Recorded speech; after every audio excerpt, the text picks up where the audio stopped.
E aqui, nessa página, por exemplo, nesse último quadrinho existe uma árvore, não sei se vocês estão vendo, a árvore do crescimento, e nessa árvore aparece alguns elementos de inovação. Aí vem a energia eólica, né, o computador, as telecomunicações, uma série de áreas que eles consideram, no caso aí, áreas que têm potencial para inovação no sentido de fazer diferencial em termos de competição, né, econômica, é claro.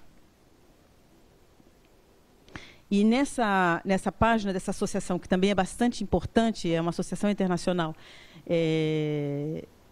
de pesquisa transdisciplinar, eles citam uma fala que vai aparecer em vários documentos oficiais, e diz o seguinte: o mundo é feito de problemas e a ciência de departamentos, e a universidade de departamentos. Isso vai aparecer várias vezes em vários documentos dessa época, né?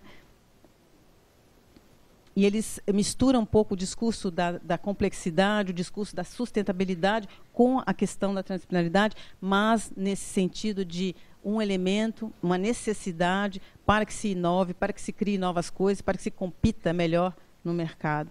Compita, né? Bom, e aí, do lado acadêmico, surgem vários debates. Nesses debates, o que é interessante a gente perceber é que o livro do Gibson e companhia vai ser uma espécie de eixo. Vão se criar novos, vão se escrever outros artigos, outros livros, que vão ter primeiro como ponto de partida esse livro de 94, e muitas deles vão discutir as questões que estão lá, né? Esse modo 2. E outra questão que vai surgir também com esses órgãos internacionais é que as descobertas, as inovações em termos de novidade, de poder, de competição, né, estão acontecendo na interface entre áreas diferentes, através da articulação de conceitos e metodologias. Nos últimos 20 anos, surgiu a bioinformática, neuroengenharia e outras coisas mais. Há uma série de outros nomes aqui. Eu citei aqui alguns que eu acho que têm uma certa projeção em termos de citação e influência nesses organismos, né? Um é essa ideia, eu não traduzi isso porque eu não sei como é que ficaria em português, eu acho que ia ficar muito estranho. Ciência pós-normal. Esse de 93 é um livro que vai dar muitos argumentos que estão nesse livro, vão surgir, vão começar a serem mobilizados na década de 2000. Né? Na questão ambiental, os fatos são incertos, os valores discutíveis, os riscos são altos e as decisões são urgentes.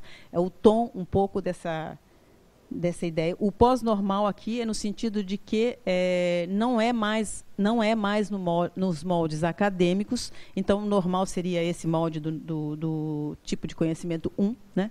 Que seria um outro, mas também ele critica bastante a história do modo 2, porque falta clarezas quanto a objetivos, quanto a avaliação, etc. Bom, esse aqui vai falar de capitalismo acadêmico, é o termo que está usado lá, né? A disputa por financiamento externo, parceria universidade-indústria e visa o lucro. Aí vem aquela história toda das registros de patente e etc. Né? A questão da hélice tripla, que é um outro modelo, não sei se vocês viram, recentemente em São Paulo houve um congresso importante sobre a questão da hélice tripla. A hélice seria o quê? A indústria, a universidade e o governo. São as três pás da hélice, né? Cada vez mais interdependentes. Outro importante nesse momento também é esse do ciência pós-acadêmica. Ele chama de pós-acadêmico um momento que ele caracteriza um momento de transformação radical, irreversível e mundial ou globalizada, né, dos modos de organização, gerência e desenvolvimento da atividade científica. E aqui com uma particularidade, com uma particular ênfase na história do financiamento externo, né, do fato de o dinheiro estar fora, não nos governos mais, e está em outras, nas atividades, nas empresas privadas e nos organismos, fundações que não são acadêmicas. A relevância da competição por dinheiro, está faltando um por aí. Relevância da competição por dinheiro em detrimento da competição por credibilidade científica. É assim que está colocando lá. Depois, a pesquisa e ciências estratégicas é um outro volume também importante, que esse aí vai falar de ciência básica, vai falar da importância da ciência básica como uma maneira de resolver os problemas práticos. Eles vão, é uma reação quase que àquela história do contexto de aplicação. Eles falam que a ciência básica tem plenas condições de ter mais rigor, de ser mais, de resolver os problemas comuns, os problemas dos contextos de aplicação, mas usando seus próprios meios. Bom, e os desafios que são colocados.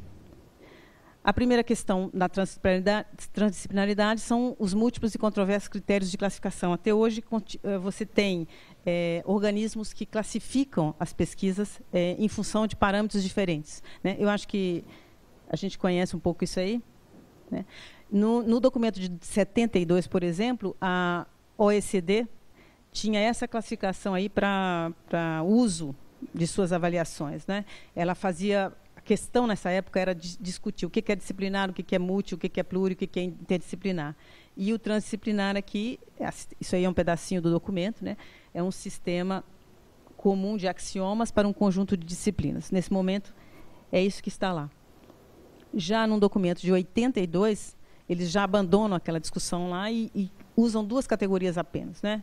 A interdisciplinaridade exógena, que é produzir conhecimento voltado para os problemas reais da sociedade e cumprir plenamente a missão social da universidade. E a endógena, produzir conhecimento com o objetivo de promover a unidade da ciência. Um seria alguma coisa voltada externamente para a própria tradição do conhecimento, e a outra interna às tradições e discussões acadêmicas, vamos dizer assim. Bom, juntando todas as coisas que eu consegui ver, os critérios são esses, pelo menos variam dentro desse leque aí. Pelo grau de interação entre as disciplinas, dependendo do grau de interação. Depois, pelo objetivo da pesquisa, conforme o objetivo. Pelo produto ou resultado visado ou obtido. Pelo processo ou forma como a pesquisa é desenvolvida. Pelos tipos de questão suscitados na pesquisa ou durante a pesquisa, ou pela própria pesquisa em si. Pelos tipos de problema que são investigados. Pelo fato de não poder ser classificado em nenhum lugar, que é um pouco o que acontece com a CAP-CNPq, eu acho, né? Quando não dá para classificar em nenhuma disciplina, fica aí no intermulti. Outro desafio é essa associação de sustentabilidade e complexidade com a questão da transdisciplinaridade. E eu concordo plenamente com a Klein quando ela diz isso, a transdisciplinaridade não suscita apenas a questão da solução do problema, mas também a escolha do problema, né? Outra questão que tinha sido levantada desde os anos 70, da unificação da ciência, né?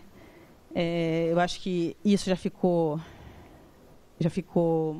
Há um certo consenso de que, se essa unificação pode se dar, por exemplo, em termos da teoria da complexidade, vai trabalhar com heterogêneo e uma unidade aberta, uma unidade que não é fechada e desnivelada, ou então, e principalmente uma unidade que vai ser construída, ela não existe, ela não pré-existe a ser descoberta. Não, ela é uma construção que vai se fazer.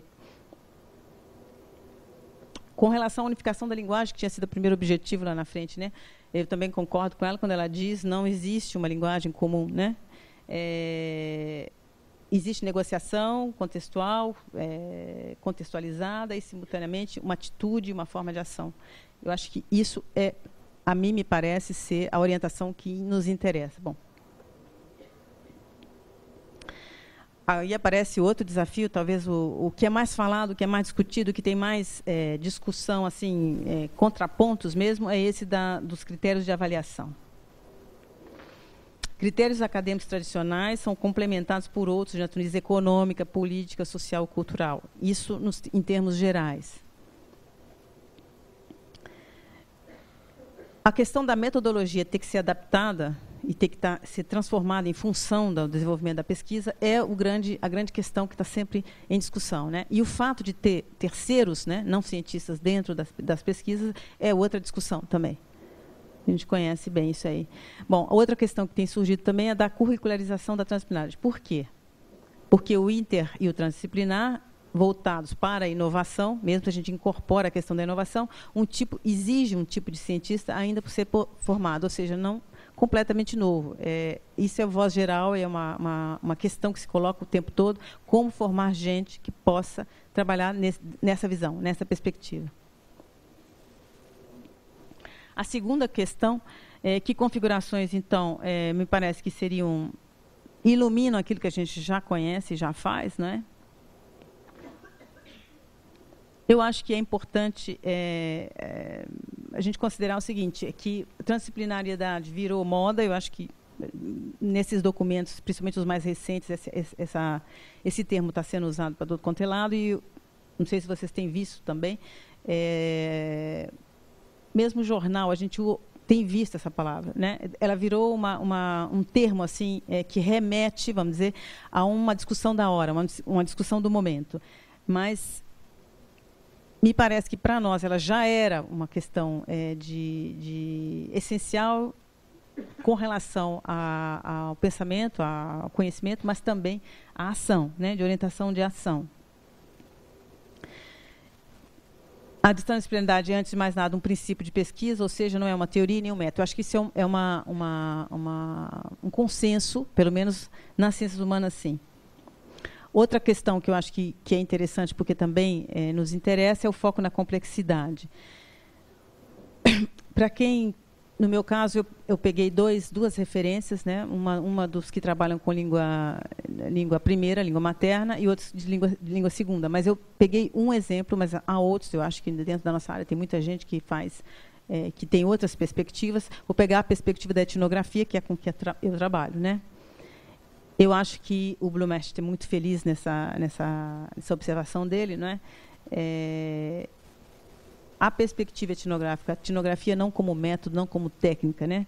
Mas como uma perspectiva, como um conjunto de exposição, de maneira de encarar o problema e as questões sociais, principalmente, né?